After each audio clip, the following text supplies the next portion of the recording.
welcome to another historical fiction author chat. Please welcome to the stage today the wonderful author Martha Hall Kelly. How are you?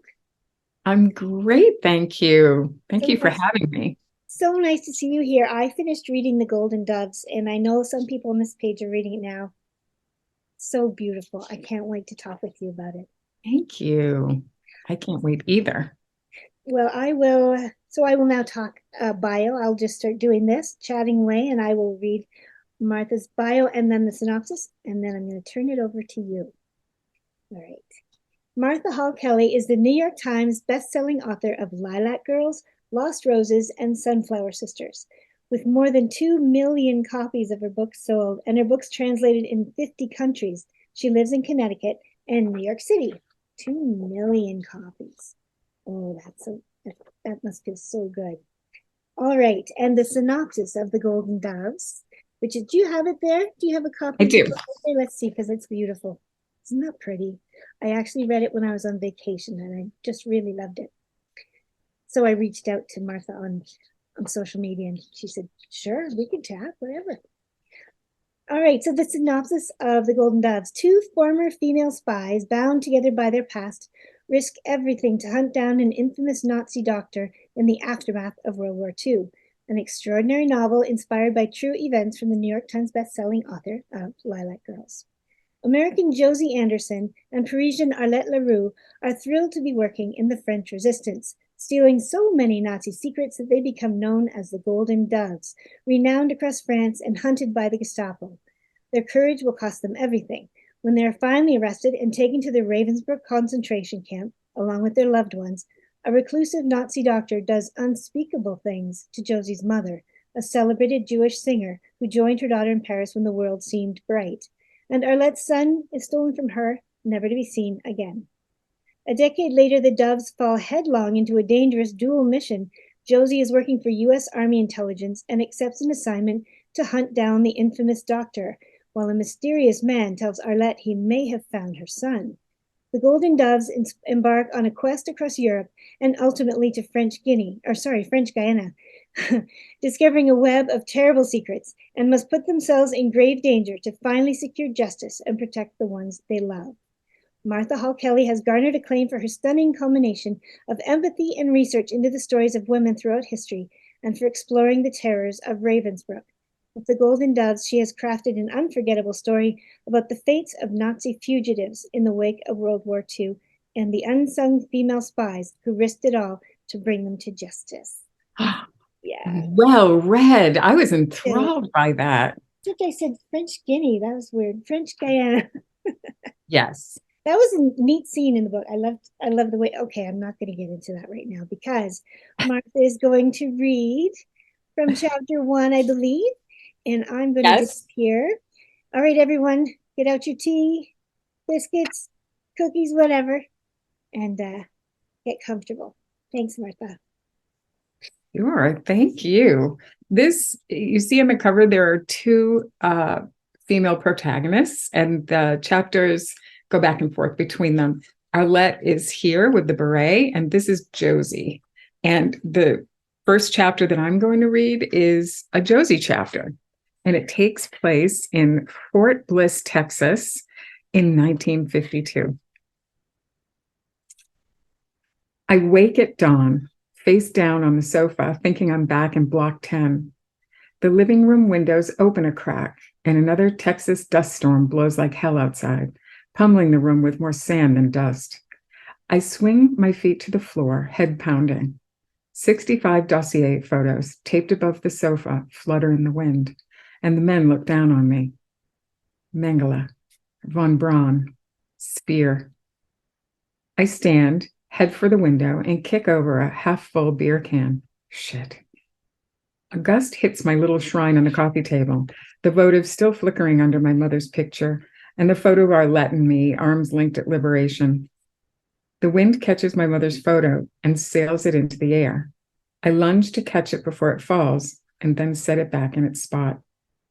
I shuffle to the window, sand swirling in the air outside, so thick that the Franklin Mountains in the distance are just blurry mounds. A pigeon sits outside on the sill, waiting out the storm. I wave her away and thump the window closed. The kitchen wall clock reads 6:30 a.m. I'm already late. Can't wait to get this over with. Hopefully a routine job by my rules this time.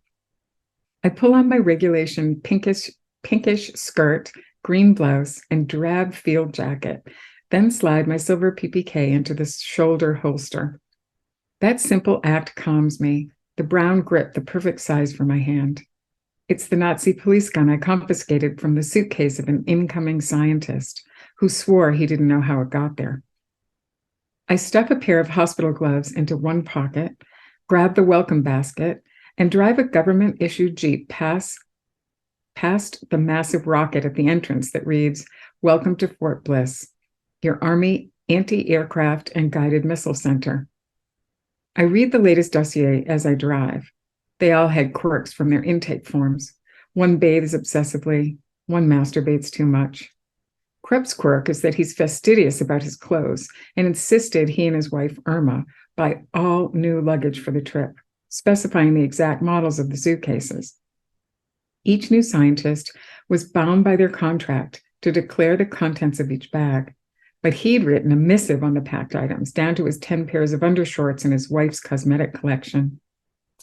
I find 210 Canyon Road, on the outskirts of a Fort Bliss residential neighborhood, a basic El Paso 2-bedroom ranch house trying its best to be nondescript. It's the kind of place where military families come to forget the war and forge blindly into the 1950s with the help of bourbon and barbecue. Only this is no average family. I press the doorbell and stand in the stinging wind, listening to the Westminster chimes, my palms wet on the cellophane of the basket.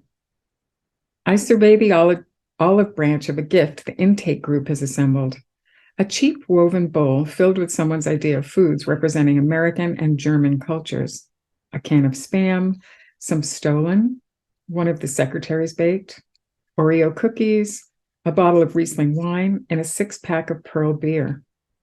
I go to press the bell again, and he opens the door a crack. "Yeah?" Just hearing that accent, my skin tries to crawl off my body. "Open up, Mr. Krupp. It's Lieutenant Anderson." He swings the door wider to reveal Mrs. Krupp and 2 male children bathed in the yellow light of the foyer. I consider getting back in the Jeep and telling Tony P. to do his own intake from now on. Not that he can ever tell if these criminals are hiding anything. He usually ends up knocking back beers with them after a cursory look in their bags. "I'm here to do your intake briefing, Mr. Krupp." The mother holds her children closer. He beckons me in. "Guten Morgen." What would Krupp do if I took my gun and waved it in his face like the Ravensbrück guards used to do for us for fun? "English only, Mr. Krupp." "Please enter," he says, and reaches to guide me in. I step back. "Don't touch me, sir." It's the same interior all these houses have. Low popcorn ceiling, black iron handrails leading to a sunken living room, the carpet still wearing its vacuum marks. It smells like pine sol and pancakes, and the only object in the room is a low oak cabinet inset with a television, the green screen like one unblinking eye. Herr Krupp steps back, wringing his hands. "We haven't much furniture yet, though we were promised it." He looks nothing like his photo from the dossier. He's at least 10 years older, a bit stooped, and has lost the cocky grin of the old Reich days. A flat worm of a saber scar shines along his left cheek. The aristocratic badge of honor, proof he can take the pain. It's the fashionable accessory that every German fencer longed to collect in great numbers. But Herr Krupp was happy with only one. Without the SS uniform, he's smaller somehow, but my hands sweat just the same. Mrs. Krupp is more attractive in person, brunette, and gets points for wearing faux pearls in a petticoated dress at this hour of the morning after traveling all night. For my benefit, she wears no makeup and looks worried, but she'll shortly bond with the wives of the other Nazis brought here for the rocket program, and will soon be bringing tuna casserole to the potlucks at the pool as they reminisce about how handsome Hitler was. "What is the purpose of this meeting?" she asks. "To officially welcome you and make sure you haven't smuggled in half the Reich's treasury." "You two meet me in the kitchen." She clutches the boys closer. But the children, do I have to ask you again? The two shuffle off, casting back looks, and I pull the Oreos from the welcome basket, take the children to the television, turn it on, and motion for them to sit in front of it. Crisscross applesauce. They're becoming American already. I wait for the tube to warm up, and soon the game show Winner Take All appears with Bill Cullen wearing a striped tie. Do you want to be a winner? The announcer asks, and the audience claps. A chiropractor from Grand Rapids just won a generous supply of Prom Home Permanent and a $250 U.S. defense bond. The younger boy looks up at me, tears in his blue eyes. They're so young and scared. It's not their fault their father is a murderer. I hand him the package. Go ahead, I say in German. Open the cookies.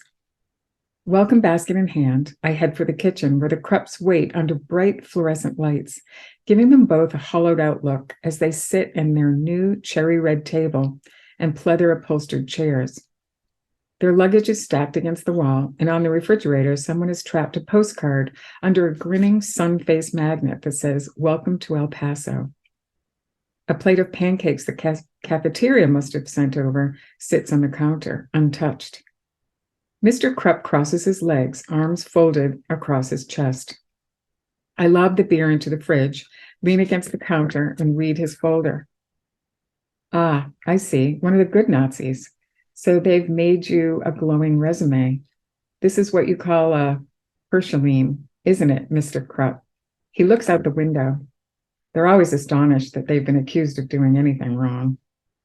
What's that word mean, Mr. Krupp? Detergent, he said. That's right. It cleaned you up well. Says here you worked on a farm. Were pressed against your will to support Hitler. I think your past needed a good bit of cleaning, didn't it? Luckily, we have some additional reports on you. I am the victim here, he said. I take up my clipboard. Name? Please, can we do this another time? Krupp asks. We've only just arrived, and my wife is tired from the long journey. She's not happy with the degrading medical exam she was forced to have upon arrival last night, and she thinks the milk is not fresh. Name? Herbert Krupp. Born? Munich. List any medals you have received in the service to your country. None. Not even the War Merit Cross? No Art and Science Award? He runs his fingers through his hair. Absolutely not. Last place of employment? He hesitates and glances about the kitchen. I hover my pen above the space. Let's just say the Reich. I fill in the blank with a swastika. And where were you employed by the Reich, Mr. Krupp? Outside of Bonn at IG Farben. In what capacity? In the household products division, soaps for the housewife. Did you visit any concentration camps? Very infrequently, and only when ordered. Says here you often visited the IG Farben facility named Auschwitz, Buchenwald too. I called upon certain places as a salesman. I see. And your visits to the camps had nothing to do with distributing Zyklon B, demonstrating its use? He frowns. Oh, no. I turn to Mrs. Krupp. Do you know what that is, Mrs. Krupp, Zyklon B? She shakes her head. It's a cyanide-based pesticide used at Nazi concentration camps to murder prisoners. It says here your husband was second in command to the guy who ran that part of the company. She looks away. But here you are, Mr. Krupp, on Canyon Road in your new kitchen. Last question. Have you in your possession any cash, securities, or valuables not declared on Form 2110? There are so many forms, he says, sweat appearing on his upper lip. Have you in your possession 9? English, Mr. Krupp. He reaches towards me. Can't you? I step back. Do not touch me. I won't say it again. I toss the clipboard onto the table. It lands with a clatter that startles them both, and I step to the pile of suitcases. Each piece of brand new Samsonite navy blue luggage wears a red paper tag, baggage inspected, printed in black. I snap on the gloves. Nice new suitcases, no traveling light for you. Krupp sits a little straighter. They've already searched our luggage. I reach behind the pile, pull out an untagged cosmetic case, and heave it onto the table. What about this one? The fluorescent lights overhead shine on the sweat beaded on Krupp's forehead. It contains my wife's personal items. I turn to her. Well, you don't mind if a fellow female takes a look, do you? She meets my gaze, remarkably composed. I try to lift it from the table. This seems much too heavy, Mrs. Krupp. A naturally pretty lady like you doesn't need many cosmetics. What would the Fuhrer say? I open the case, flip open my penknife, and Mrs. Krupp gasps. Mr. Krupp stands. Is this necessary? I've been brought here by the U.S. Army. I demand to see your superior. Sit down, Mr. Krupp. He sits as I shove aside the jars and bottles and slit the satin bottom of the case. I reach in, a thrum of pleasure running through me, as my fingers breach a layer of cotton and find that unmistakable feeling of pebbled cowhide. I pull out a red leather box, a Nazi swastika, and eagle embossed on the cover in gold. Inside, nested in the purple velvet, rests a silver starburst with an inner band of good-sized diamonds at the center and a red enameled plaque superimposed with the golden head of Athena, the Art and Science Award. I'm at once overwhelmed by the beauty and repulsed to see it in the flesh. No wonder Albert Speer wanted this one. I hold it heavy in my palm. They say the recipient had to wear a special mount to support the weight. Mrs. Krupp speaks up. We wouldn't know. Platinum, am I right? This would have gotten you all the way to South America. It gleams in the light, reflecting my face in the gold of Athena's helmet. I turn to Krupp. Why did Hitler institute this award? He looks away. It was meant to replace the Nobel Prize, was it not?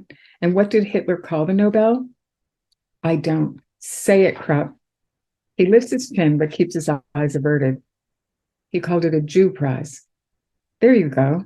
And he was so thin-skinned when a German pacifist won it, he threw him in a concentration camp and declared no German could accept the Nobel again. Only this prize, am I right? Krupp stares at me, unblinking. Were you awarded this, or did you just pick it off some dead friend? I don't know where it came from. My wife borrowed that case. I set the award back in the box. You can quit the act. I know you supervised the delivery of Zyklon B to every one of Hitler's concentration camps personally, demonstrated its use with human subjects. I have a paper trail. The wife makes a choking sound and clutches her pearls. If I were in charge, you'd be hanging at the end of a rope. But you're here now, and starting today, when you report to Area C, you better start coughing up whatever sciencey state secrets you allegedly have, and more info on your scientist pals, or it's back to the fatherland you go to stand trial. I stash the box in my bag, and start up towards the door, but turn back. Before I go, I'm curious, Mr. Krupp. When you were at Buchenwald, did you see what was written on the gates there at the entrance? The German phrase facing the inside of the camp so the prisoners could read it? He shakes his head. Jedem das Sein. Can you tell me what that means? We are very tired. Tell me, Mr. Krupp. In the living room, Bill Cullen laughs and the audience applauds. One might say it means everyone gets what they deserve. That's right, Mr. Krupp. Do you think that's what you got? What you deserve, Mrs. Krupp? They both stare back at me, unblinking. I head out. No need to see me to the door. And by the way, the milk is fresh. Army personnel just stocked it last night. Jüdischer Hund, the wife says under her breath. I turn to her. What did you say? She looks away. I go back and snatch the 6-pack from the fridge. I was going to recommend they go easy on you for smuggling that award in here on account of your children, but those kids are better off without you murderers, and I'll make sure my boss knows what you tried here. I need air and hurry out the way I came, past the boys still watching television, Oreos unopened, and head out the door. Would Carl punish these two? Probably not. He'd looked past much worse to get scientists for this program, but at least someone is to hold them accountable. En route to my office in the Jeep, sand collecting on the windshield wipers, I crack open a pearl, down it, and then a second. Just another Texas breakfast. Oh, I love Josie. She's so tough. I loved reading her attitude, and the way you read it. That's how I heard it. So neat, because finally in charge, right? After all the things she went through. Yes. It's my husband's favorite too, so. I think I would have eaten the Oreos though. I don't know. Okay. Ah! Well, they're little German children, Right, rules. right. Was that a normal thing to bring those baskets and welcome them and all that before they brought them in? I made it up. Yeah, that makes sense though, because you'd have to go and you'd have to check everybody's. They'd have to go anyway. I like the way you did it though. Oh, So thank you. how did you decide to get into this? First off, I wanted to say I noticed that your first three books are all flowers and this one is doves. Was that on purpose? Yes. Well, my agent was saying, now that that trilogy is done, this trilogy behind me, it's time to move on to something different. And she was like, you can't do three point of view characters again. And I just thought birds would be a nice new kind of twist on that. Yeah, I like it. All right. So you've got the two time periods. You got the 40s and then post-war. And you had to do all the research for that. You have to tell me how you decided to get into this. I know that you did some work with this in the Lilac Girls, trying to find the Nazis. And so it carries over. Give us a little idea of how you got into writing this story. Well, I've always been really curious about Nazi fugitives. I know that sounds crazy, like why that? But I've always just wondered, why did they not find them down in South America? And while I was on my Lilac Girls book tour, I met a woman named Irene Zisblatt, and she wrote a book called The Fifth Diamond, and it's her memoir. She's a Holocaust survivor. And she was just lovely. And her story, she introduced me at this like dinner, but I wanted to just listen to her story because it was so good. And she talks about she arrived from Hungary on the platform at Auschwitz. Everybody knows the story, of Mengele, and he had his baton, and he used to make selections, but he selected Irene because her mother refused to leave because there were three young children. Irene was the oldest of them, and she was 8. And he wanted the mom because she had blue eyes. And he said, and she refused to come with him. And he said, okay, well, I'll take this one because she had green eyes. And he took his baton because she was holding her little sister's hand, and he hit their hands to separate her and took Irene. And her mother said, don't worry, I'm going to come find you. And later that night, she was in one of the blocks. Mengele had a special block for his experiments. And she was looking out the door, and the wardress said, the Blockova said, go back into bed. What are you doing? And she said, my mother, I'm waiting for my mother. She said she'd come and get me. And the wardress said, there's your mother. And she pointed to the chimney and said, your mother's not coming back to get you. So despite all of that and being experimented on by Mengele, she's an amazingly positive person. And we sat after her daughter drove me back to my hotel room, and the three of us sat in the darkness in the parking lot while she told me the whole story. And she really, I don't think, tells everyone the story. So I felt really kind of super grateful and fortunate. But she was amazing. So anyway, that's what got me thinking. And meanwhile, I was writing the other books in this series about Caroline Faraday's family and the rabbits the women experimented on at Ravensbrück. But it led me down a path of trying to figure out what happened to Mengele. Why did he just live in South America? And it turns out he lived he was always petrified he was going to get caught, but he was repping his father's farm equipment company. No way. Openly in South America. And so the more I kind of dug into it, I just thought, oh my God, this is just, someone needs to, bring that out into the open. So that's why I started looking into that. And then I started researching the Nazi rat line. Like, how did he get out of Germany? And that was really fascinating. And they came across the border through northern Italy, down from Austria and Germany, all through uh, Italy. They stayed in safe homes provided by the Catholic Church, and it's a really horrifying story, honestly. The involvement of the Catholic Church Yeah. in how the Nazis, made it down to Rome. And then there was one bishop, Bishop Udall, who helped them. They called him the Brown Bishop. He was Austrian by birth, so he had a great kind of loyalty to the Nazis, and he arranged for thousands of visas to leave Italy by boat. So that's a huge way that a lot of them got out. I mean, people, the Nazis went to all different places. It's a little bit of a fallacy that they only went to South America, but they went to the Middle East. They went to Asia, but a huge bunch of them went to South America. So that's how I got interested. And then I read Operation Paperclip, which was the sanctioned U.S. program that was covert, but it brought Nazi scientists after the war to the United States to work on rocket programs and other covert programs. And that we wanted to get those guys before the Soviet Union did. What a crazy competition, right? Who can bring in the worst guy fastest? Yes.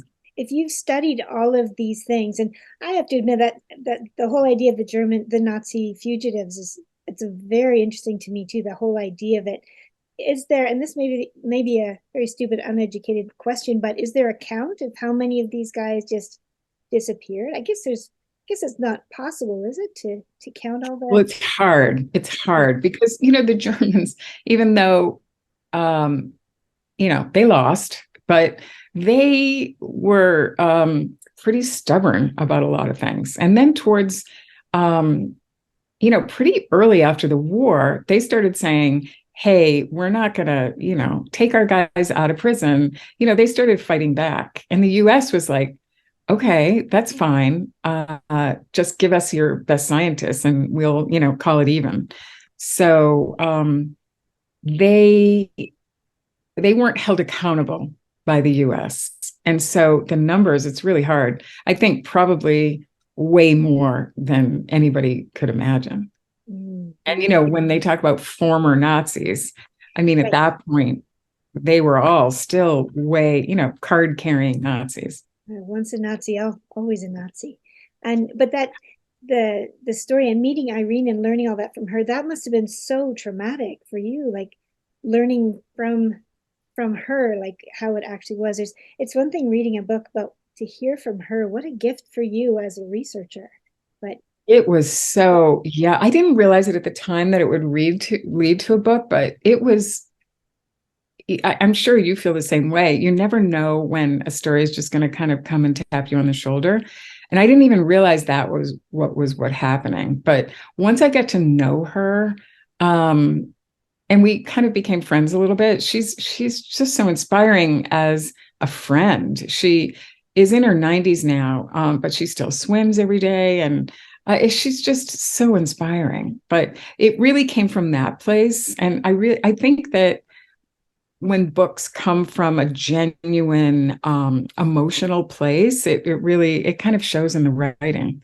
Yeah, I could just feel that because so much of the research that we do is, I mean, to me, it's all fascinating, but there are sections that can be dry, that can be just sort of straightforward and basics that you have to know, but they're not really to the heart. And a lot of the stories that I look for are stories that can't be told word of mouth anymore because the people are gone. And so, yeah, I can't imagine what that would be like. You'd have you'd have sort of a PTSD kind of a hangover after a conversation like that, I would think. That's so tough. Yeah. Well, people always say, are these books hard to write? Do they leave you with trauma?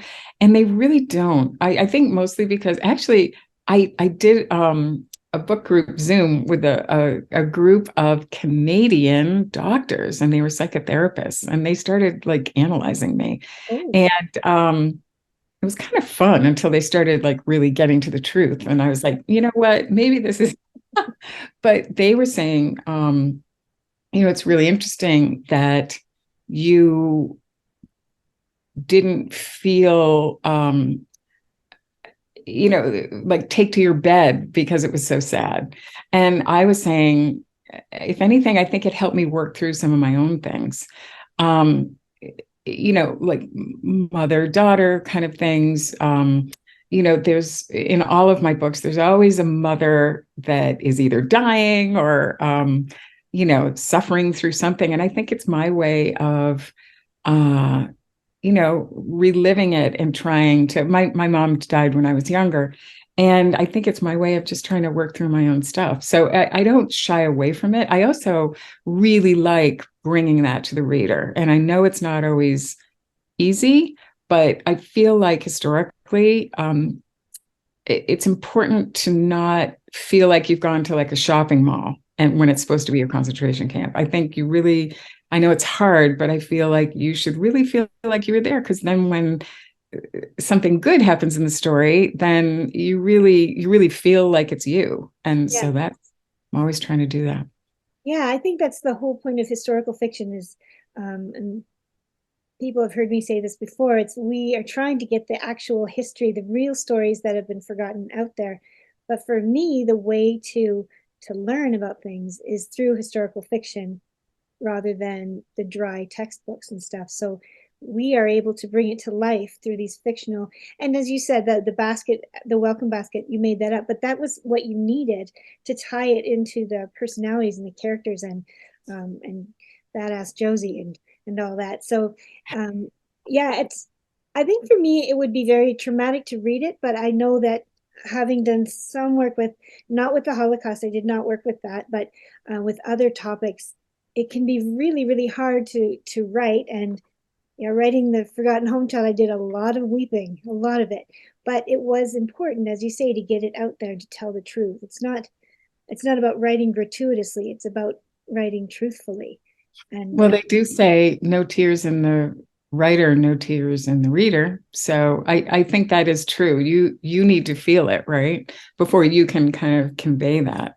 yeah, I think so. And next time somebody says, "Oh, you make me cry," then I say, "Good, that's good. Thank you very We've done our job, much." yes. Yes, exactly. Or I stayed up until 2 o'clock in the morning last night. It's like, sorry, but not sorry. Yeah, exactly. I couldn't put your book down till 2 in the morning.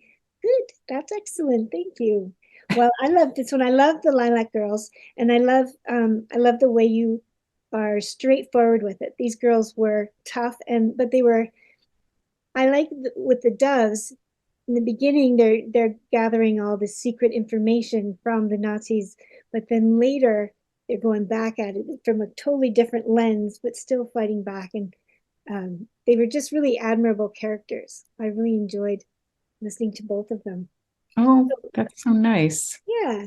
And so when you talked about Irene, that is major education. Where else where do you start your research? And I know that some of what you've done will overlap with your other books, but where do you start with your research? What's your process like for that?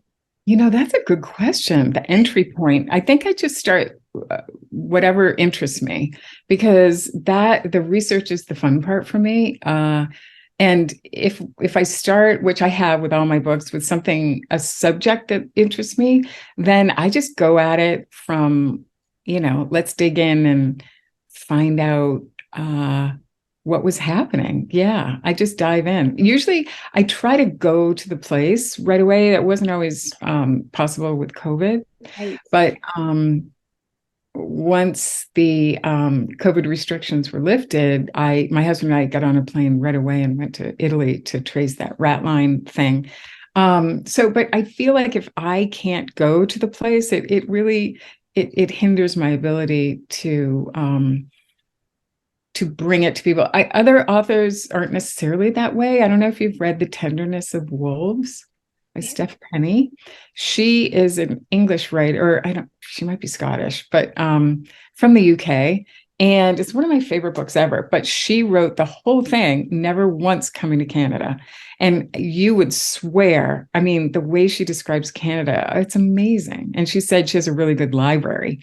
I was like, yeah, but Steph Penny. Come on. I Yeah. mean, that's hard to do if you haven't been to Canada.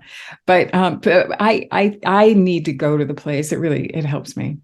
Yeah, I'm not one of those. I can't do it because it's not in my it's not financially the way I can do things. So I have to do it from my computer too. So, but luckily I write Canadian history and here I am right in the center of Canada. So I don't have to go too far for it. But Yeah. And even here for Sunflower Sisters, that book, it was during COVID and I could go to Gettysburg, which is in Pennsylvania, and I'm in Connecticut, so it's not that far. So sometimes just a drive away is helpful. that's very true. Yeah. And you never know what'll happen if you go do that. After I finished my first book, my husband could see me getting antsy. And so he put me in the car and drove me out to a different part of Nova Scotia where I was living at the time and introduced me to a whole different part of Canadian history that I had to write about after that. You never know what you're going to stumble on. Um, And thank you, husband, for doing yes. that. Yes. Well, I think I probably would have driven him crazy if he hadn't figured out what to do with me. Oh, so it was self-preservation on his part? Yeah. Let's take a drive. That's right. If he drops you off one day, that's bad. So far so good, and he does discipline me when I don't know about you, but I could write nonstop because I just get into it so much that I never want to get up, and he'll come up and tell me I've missed a couple of meals and here's a glass of wine. That's a pretty great signal to Wow. me. Yeah. That's amazing. Although I admit I have never missed a meal. Sadly, I wish, but or a glass of wine. But that's really kind, I think, Yeah, instead of, knocking, going, you need to make me dinner or something. You need that doing what we do. It's such a solitary thing. it is. And you and I were talking about this before, how um, we are introverts, and because of COVID and because of this whole Zoom thing, we've had to get used to speaking out more and appearing more, but still being at home, still maybe wearing pajama bottoms sometimes. But we've gotten used to it. So I wouldn't say that we are extroverts, but we're more comfortable in this medium. So it's the silver lining in the COVID cloud was that we got to do this, and I'm very Yeah. grateful for it because I never would have met you in person. I'm pretty sure, and and that's I'm so happy too, because we were talking before that you become kind of a hermit, or at least I do. yeah, I do too. Just work, work, work. And it's nice. It's like we're having coffee or something. Yeah, next time we'll have a glass of wine. I think that'll be good. Yeah, yes. Well, thank you so much for coming on here and for chatting with me today. I know Thank you for having everybody. me. Oh, it was great to meet you, and I love the book. And everybody out there, you should, if you're not already reading it, you need to go out and get a copy of it. And I will be looking forward to your next. Do you have anything in the works yet? I do. Yes. Is it a bird? Is it a bird title? Not a bird. Okay. Not a bird. No. I was going to say, I wonder, I was going to show you evidence that I'm actually writing, but it is about my mother grew up on Martha's Vineyard, and my family has been on Martha's Vineyard. Canadian people know Martha's Yes. Vineyard, right? Okay. We do. Some people in the United States are a little iffy on where it is, but off the coast of Massachusetts, where I grew up. But the Smiths, my family, my mother's family, have been on Martha's Vineyard since 1891. And she grew up there. And she used to tell us about during World War II, they would see, grew up very poor on Martha's Vineyard. I think a lot of people don't realize that, it's not all like wealthy summer people on Martha's Vineyard. There's a lot of farms and things, but she grew up on a farm and would stand out front when the servicemen would go by in their kind of convoys of jeeps, because there was an army base there, a small one, but she didn't realize it at the time, but they were there to practice for Normandy, scaling the cliffs there. Martha's Vineyard has a lot of cliffs, and it was all very hush hush. But she said she was about 14 at the time, and she said that once Normandy happened, only about 50% of those boys came home. And they had come from all over the country, from Texas and Louisiana, to come to Martha's Vineyard to train. So the island kind of embraced them as their boys. And so when half of them didn't come back, it was really hard. And also, something we have in common, U-boats. There were lots of U-boats around Martha's Vineyard and off the eastern seaboard, and they were taking down merchant ships at record numbers. It was like the U.S. didn't know what to do about it. Yeah. And lots of stories about Nazis coming off of the U-boats onto Martha's Vineyard and doing things like going to a restaurant and or getting on the ferry boat and trying to get to the mainland. So I thought, wow, that could be an interesting story. So that is my next book. It's about two sisters who live on a farm, like my mom's, and they're getting foreclosed on and during the war. So they have that to contend with, and then perhaps, a Nazi situation. So right now I'm calling it The Girls of Martha's Vineyard, but I don't know what it will end up being. Oh, that sounds great. And it sounds like you and I have a lot of parallel ideas with our writing. I'll have to send you a copy of Come From Away and see what you think of that. Would you? I would love that. Yeah, I think we have this, we're on the same like writer wavelength. I think so, yeah. That would be very interesting. And I'll be looking for that one. So I told you I went into a submarine. Don't do that. Don't ever do that. No, I don't even like getting in a plane. Yeah, it was so claustrophobic. So it was terrifying. I don't know how the sailors do it. I really don't. Isn't it crazy? It really is. Like I think some people don't feel that claustrophobia. Maybe, but it smells like grease and there's metal, that feeling of being squished. I guess that's a claustrophobia, but it just felt like metal everywhere and confusing, and it wasn't. Plus, they came from Germany. It's like it wasn't a short trip. That's right. That's a long time in a metal tube for sure. Yeah. And, they were saying that they all had to get along really well. The captain handpicked them so that their personalities would all get on. What if, you don't like somebody? You got to change your attitude. Such close contact with them all the time. Oof. Yeah. Yeah. Anyway, well, thank you so much for having me. It's been really, really fun. It's been great chatting with you, getting to know you, and thank you very much for being here. And maybe we can chat about the U-boat next time. Okay. Okay. It's a deal. Okay. Thank you. Bye-bye.